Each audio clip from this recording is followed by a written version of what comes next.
तो चलिए आज हम बात करेंगे वर्सटाइल नेचर ऑफ कार्बन की। तो कार्बन का इतना वर्सटाइल नेचर क्यों होता है, वो इतनी कार्बन चेनें बना लेता है और फिर बॉन्डिंग भी बहुत सारे मोनोवेलेंट कंपाउंड्स के साथ भी कर लेता है, जैसे कि oxygen, hydrogen, oxygen, sulphur, nitrogen, chlorine और भी बहुत सारे एलिमेंट्स। तो चलिए देखते हैं क्या वो हैं दो रीज़न। तो देखिए दो रीज़न बहुत ईजी हैं, वो कैटिनेशन और टेट्रावैलेंसी। आप ये दोनों चीज़ें लर्न कर लो अभी के अभी कि वर्सटाइल नेचर क्यों होता है कार्बन का, कैटिनेशन की वजह से और टेट्रावैलेंसी की वजह से। अब ज़रा समझ लेते हैं ये कैटिनेशन और ज़रा टेट्रावैलेंसी होता क्या है।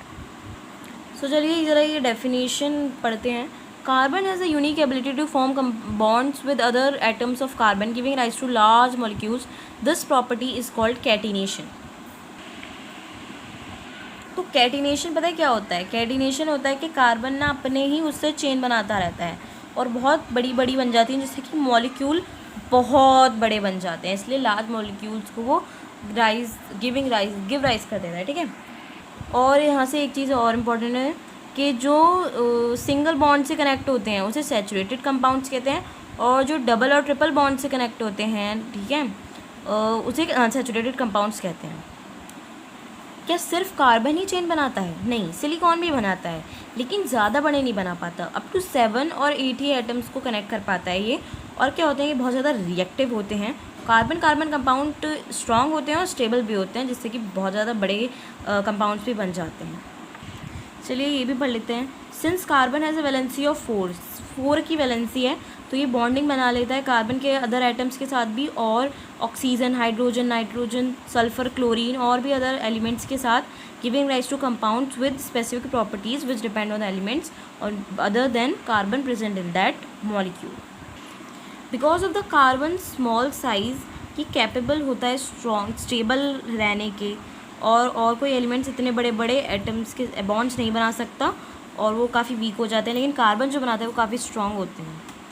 सो आपको ये दोनों समझ में आ गए होंगे। कैटिनेशन मतलब कि खुद के एटम से ही लिंक कर जाना, टेट्रावैलेंसी मतलब कि 4 की वैलेंसी होना, जिससे कि आप अदर एटम्स के संग भी कनेक्ट हो सकते हो, अपने एटम्स के संग भी कनेक्ट हो सकते हो। जैसे कि 4 ऐसे होते हैं इसके, तो ये हाइड्रोजन के संग भी कनेक्ट हो जाता है, हाइड्रोजन, हाइड्रोजन, हाइड्रोजन।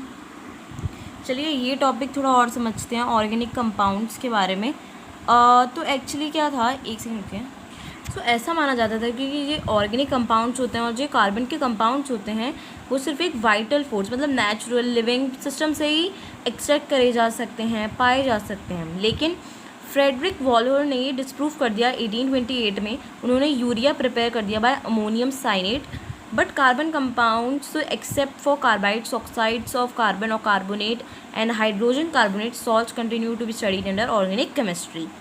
तो ठीक है, ये भी थोड़ा सा इंपॉर्टेंट है, आप लोग मतलब इंपॉर्टेंट है एग्जाम के पॉइंट ऑफ व्यू से, तो आप एक बार इसे देख लेना, मतलब थोड़ा थोड़ा याद कर लेना कि 1828 में उन्होंने यूरिया प्रिपेयर करा था अमोनियम साइनेट से, and it is a what organic compound only.